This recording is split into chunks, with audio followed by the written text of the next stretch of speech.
Hello, good morning, everybody, and welcome to UC San Diego.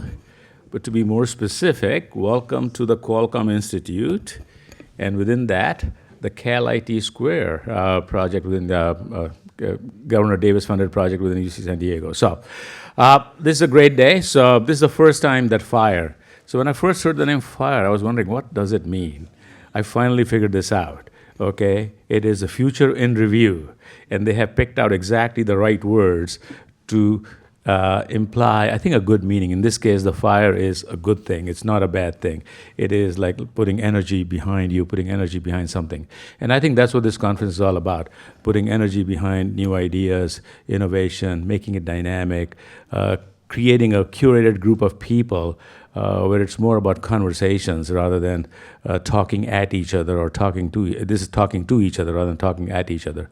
So like I said, this is the first time it's being held at UC San Diego. It's been going on for 21 years. And the brains behind this are Mark Anderson. So thank you, Mark. I mean, this is great. It's good for San Diego. Larry Smar, right there. Larry, one of our great faculty members who decided he's going to become emeritus, but that's not retirement, okay? It just means you don't have to come to the office every day and sign your attendance sheet with me. But otherwise, he does everything he was doing before. And Ramesh Rao, who's the director of Qualcomm Institute, which is this great building out here. So, and FIRE has had a great history. So it has had a history of, creating startups out here, creating new projects out here, and a startup that actually has stuck with me because Mark would tell me about it every year he would be in San Diego, which is this pattern recognition, which was this AI computer company aimed at doing drug discovery. And I'm told it's actually discovering drugs. And I can imagine it's probably true because if you are watching late night TV, there's drug ads all the time. I mean, ads, names I can't even pronounce, new drugs coming every day. But that's the time we live in. AI is really going to be pushing the future of this economy, the future of this country, in ways I don't think that we have all imagined yet. And FIRE is going to be in the middle of it, creating a fire in a really good way. So congratulations, Mark. Welcome, everybody. And I guess I'm not supposed to answer Mark's question. The way he set it up is he's the shrink, and I'm going to lie down on the couch. And he's going to delve into my mind and find the vacuousness that exists in there. So good morning, everybody, and welcome. Well done. Please welcome. Now we'll see if these things work. Are they on? Not quite lying down yet, okay? So, Thank you, Pradeep. yes, sir. We've been friends for quite a long time. And I want to start out, of course, by not only thanking you for having us here, but for what you've done here.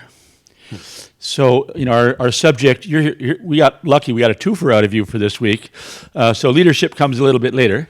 But right now, we're seeing leadership in real time. And we'll talk about innovation, R&D, ecosystems, and so on. But I want to tell you just from my own stupid personal remove, over the period of time that Larry and I have been working together, and I've been involved with Qualcomm Institute and watching you work. I guess that's how I met you, was through Larry. I've seen a lot of universities. You've seen many more than I have, all over the world. I can tell you my top 3 or 4. But what you personally have done here is amazing. Just incredible. And I know you know this, but some people may not know this if this is their first time in town. Oh. And to go from, now I'm going to go back, I'm going to show my age. I looked at UCSD when I was looking at colleges, and to me... Were you admitted? I didn't even apply. We won't go into why I didn't apply, but... basically the Cal schools down here were surfing schools, it seemed to me. There's the surf, there's the school. That's why I want to go there. And there was a nano facility of some kind. I thought that was pretty cool. And the library, but that was it. And to go from that level of lack of what I would call technical sophistication to where you've brought it to today is absolutely stunning. And you can't say it's a particular science or a particular sector of science or tech or healthcare, but the whole thing, the whole integrated so that it affects the city of San Diego. I mean, I could be wrong, but I'm probably not. I can't think of anybody other than you, beside you, beyond you, who's had a stronger effect in conjunction with the Jacobs generosity, to change this city into what it is today, including the transport systems and the healthcare systems and the students who need help and assistance we worked on before together. All these different pieces of the social web together growing into what it is today. And I look at you, and you're the guy. So I want to thank you on behalf of all of us. Thank you. Is that a question or? Yeah, I'm going to have a question in a minute. You should say, "Are you the guy?" Question mark. Are you the guy? You're the guy. So because you're the guy, you're sitting right here. I want you to help us understand what you saw when you came here, and therefore, what did you think you had to do? So I think, first of all, this has always been. Is this working? Yeah. A great institution. The only problem was 13 years ago when I came here, unbeknownst to everybody, it was a great institution. And now it is slightly more known, not as much as I would like it to be known.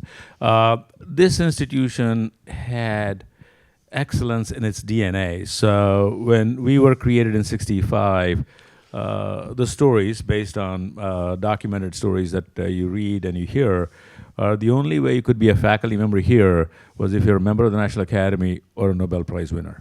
That's it. Anything else, don't bother applying. And you can see that level of confidence and that focus on excellence even today. So when I hand out faculty positions to hire, department will sit on it for 2-3 years before they hire until they find the right fit. Now, this is not normal. I used to be a dean, so I know. I spent the position a minute before I got it. So I never waited 3 years to spend a position. But that's just the type of this place. For me, what I saw, the potential I saw, many people come and they talk about a strategic plan and it's like 40 pages, 80 pages. So for me, the simpler the conversation, the better. So it was all about access. That was one word that defined my vision for this place. Now you can interpret access in multiple different ways. So if you understand what access means, then there's no conversation. But if you want to know, it's access to better education, access to healthcare, access to a campus which has spectacular art, and we're putting more art in there. So it's all about access, broadly defined, for the local community, for the state, for the country, and even internationally. So. I'm not surprised to hear you say that. I cheated and made a few notes, which I'm not using. Oh, okay. And one of the thoughts that I had was I was trying to pretend I was in your shoes.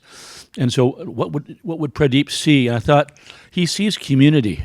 Right. And every time I've talked to you, that there's a community angle to what you're looking at. And he sees infrastructure. Right. That's another form of the access you're talking about.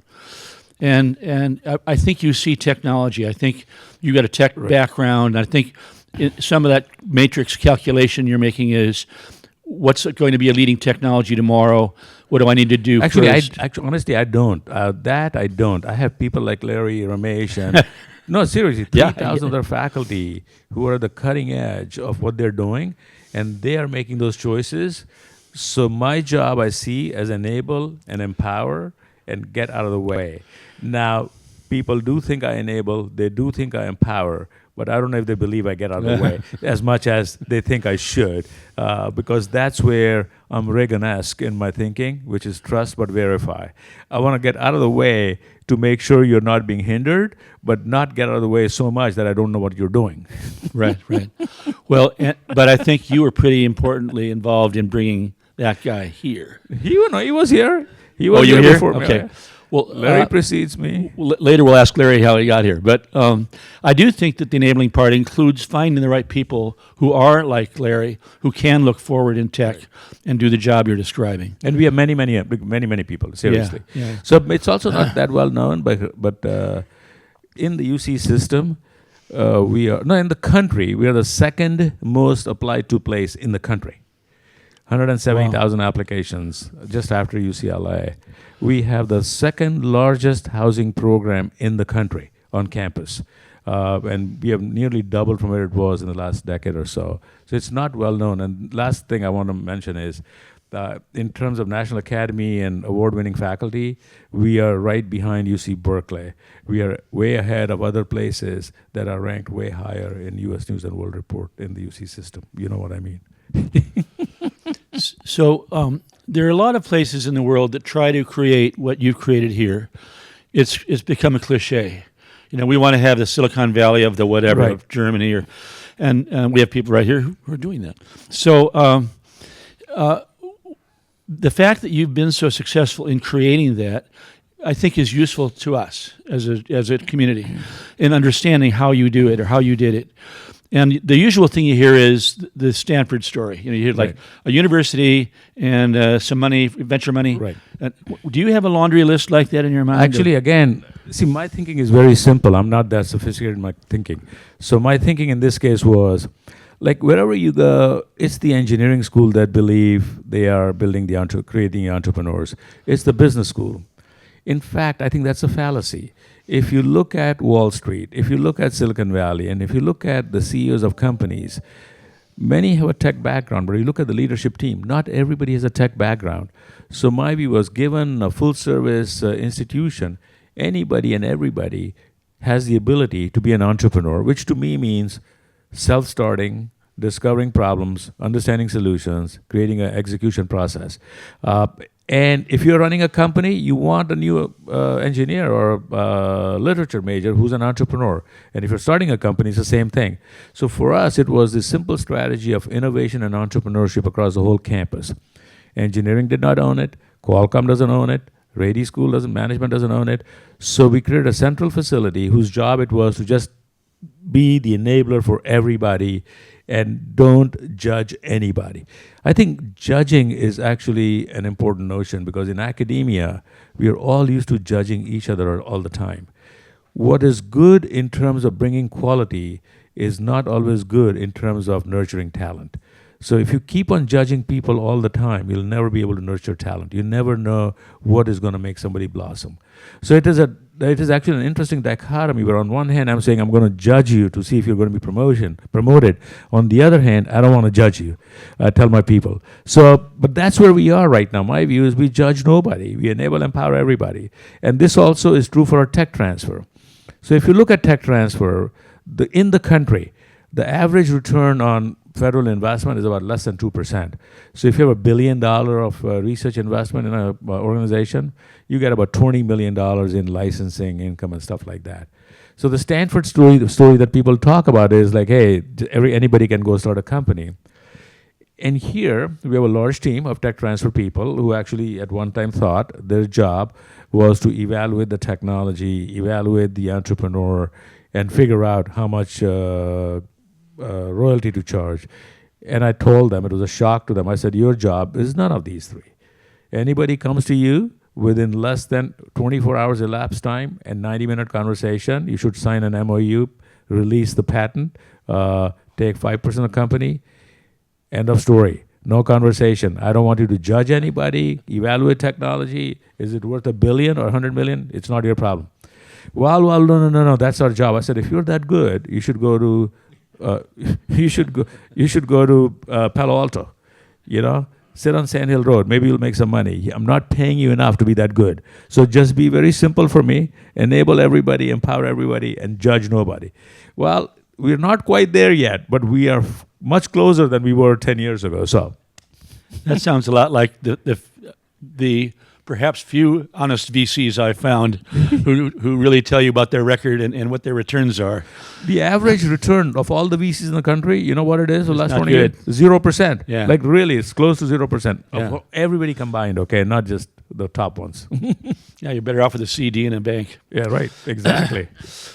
So when you look around, who do you admire? If you look at other schools, you came from Carnegie, right? Right. That's what I was. So worldwide, if you had to pick your top 3 universities or areas of high intensity innovation, where would they be?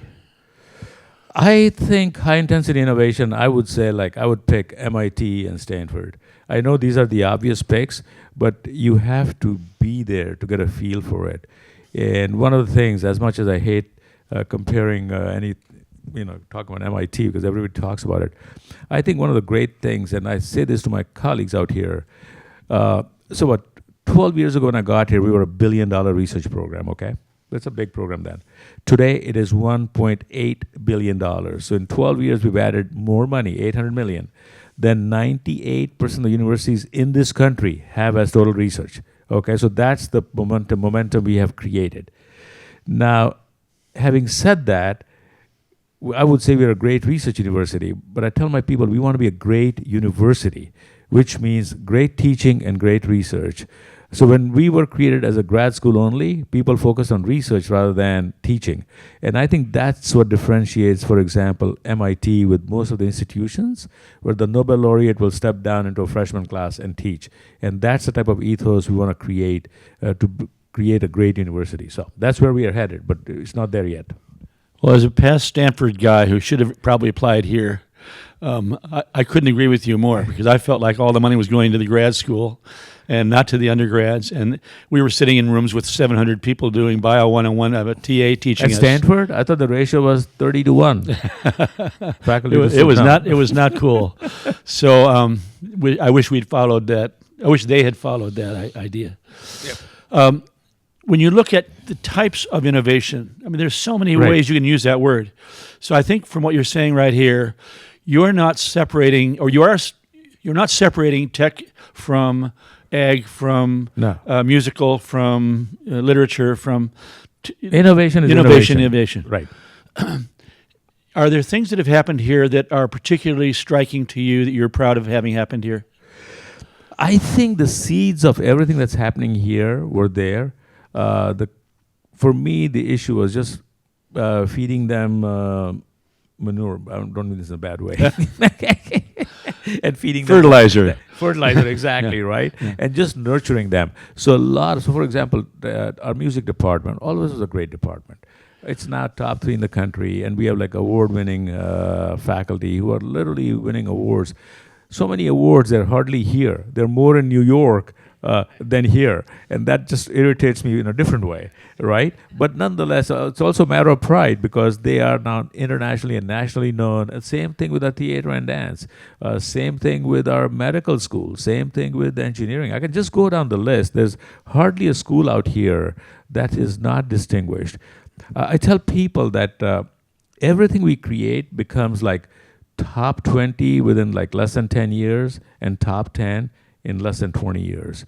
And multiple schools that we have created since I got here, like School of Pharmacy, is like top 10 in the country right now. Data sciences, that is just being created as we speak. The institute is already top 10, maybe even top 5 in the country. I can just go down the list. Everything we have touched, we focus on it. We focus on picking the right people to work on it, the right topics, and then we just let it loose. I think I'm learning something in real time now. I've spent a lot of time here, thanks to Larry, on the outside, looking in. And your comments about not judging Right. are interesting to me. And I'd like to go into that a little bit. I think that the financial structures and the financial rewards, which you're talking about promoting somebody, I believe you've done something here which is different from what I would have seen at Harvard, maybe, or something. Don't know if that's true or not, but it feels to me as though you're watering the plants. You're not. This is not a race to the death. You know, some academic places, I think they're actually intellectually dishonest, and they compete like crazy. Right. And they're struggling to get to the top of that team. You know, whatever. Not even a team. It's like warring factions, kind of. But I feel like what I see happening here is, you know, there's like the Jacobs School of Engineering, and then there's Cal IT2. And then there's Cal IT2, and then there's the Night Lab. And these things are growing, and then they need more acreage, and they need more water, and they need more fertilizer, and then they become a whole building. Right. And so they're organically growing here. I think design is the same thing, right? Design. No, it's actually true. So right now the aspirations of people is so high, everybody wants a new building. Because in the 12 years, we've gone from 10 million square feet to 21 million square feet. We have spent more money in construction than most people ever would. Like, we've been the biggest construction program, not just in San Diego, actually for any academic institution in the country, right? So, but we've been fortunate because, like I said, there are resources locally, there are resources nationally, there are faculty who are generating resources. So my job is to just keep on pumping it back and investing rather than buying a CD. So, Yeah. and we were doing well until like this year, until like January 20th.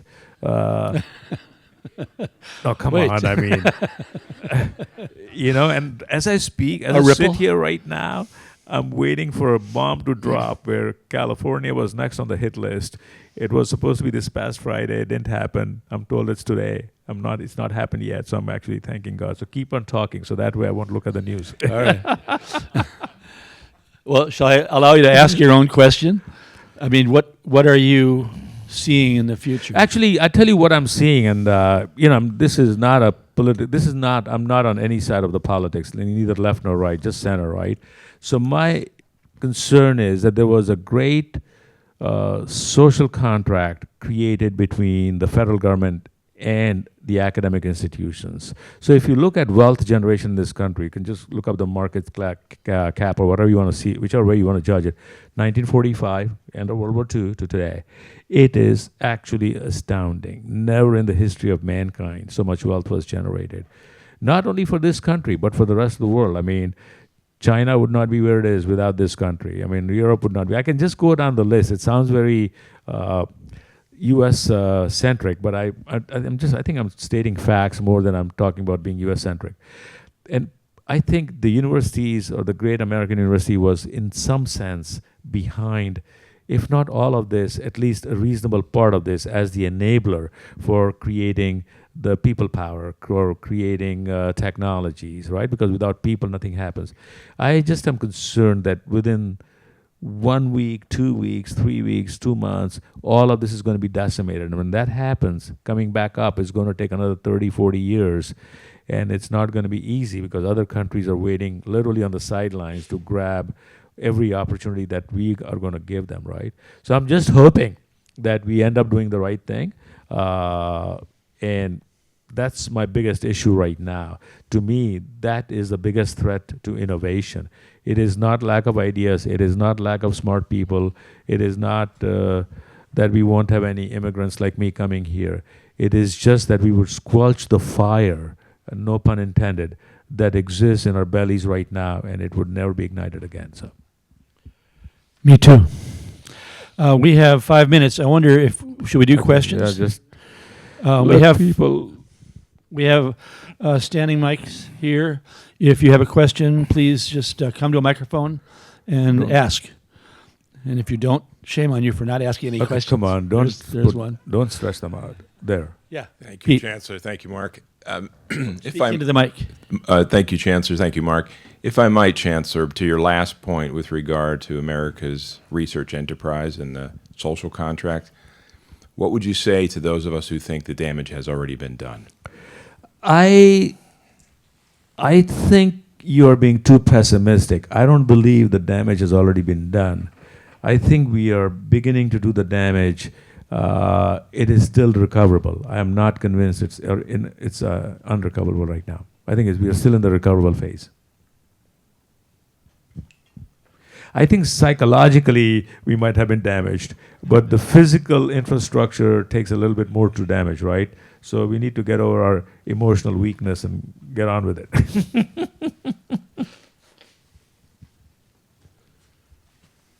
John. Hi. Thank you. That's been very interesting. Can you talk a little bit more about judging, about not judging? Because obviously, as you said, judgment is required to promote people and build departments and so on. So how do you achieve that in reality? So there are times when you must judge, and then there are times when judging actually impedes. So if you believe in this notion of enablement and empowerment, it comes without judging. You cannot just say, I enable and empower only excellence, because it's very hard to know excellence along what axis. It's a multidimensional entity. So unless you can classify all the dimensions, so that's why you're better off not judging and saying, okay, if you, John, believe that you can do X, who am I to judge? Because you have already made the judgment. My job now is to say, I'm going to enable and empower you. Now, if it takes extra resources from my side, which means taking it away from Mark and giving it to you, then I have to make some judgments. But most of the times, enablement and empowerment needs more like creating a crucible or a petri dish where people can come and grow rather than making extra investments in that particular individual. Does that make sense? It is investing in the infrastructure rather than investing in that individual. That's what enables and empowers people. So that's what I mean when I say don't judge. Look, on one hand, people would tell you that I tell you I enable and empower. I'm not a control. People might think that I'm a control freak because when I enable and empower, I'm also measuring the system to figure out, is this working? Is this not working? And if it is working, it tells me how to do it better next time. If it's not working, it tells me how to do it better different way, right? So to many people looks like I might be a control freak, but they don't understand in engineering, you cannot control a system that you cannot measure. So measurement is an important part, and whenever you try to measure, it looks like control to people. To me, it's just simple measurement. I'm not feeding control inputs. I'm just measuring the temperature. That's it. That's like Elon blowing it's up me, rockets. the engineer speaking, but that's okay. I was thinking of SpaceX blowing up 1, 2, 3, 4, 5, 6, 7. That's how he learns. Yep, that is true. Kamran. Yes, sir. I was quite enthused by the comment you made about having agreement reached with a company that's spinning Right. off of a university within 48 hours or 24 hours or whatever. Just want to relay 1985 when I was starting Cirrus Logic, my second company. Patents were owned by this former professor by MIT. And it took us 6 months and 3 trips to Boston and lots of frustration to try to, get the company going. And they wanted a portion of Right. our revenues and all that nonsense. And in contrast, I think it was my 6th company and my 8th company that were professors from Stanford, being a Stanford alumni myself. In both cases, I don't know how it is right now, but in both cases, we said, hey, we want to have access to these patents, and this professor has got ideas. And they said, fine.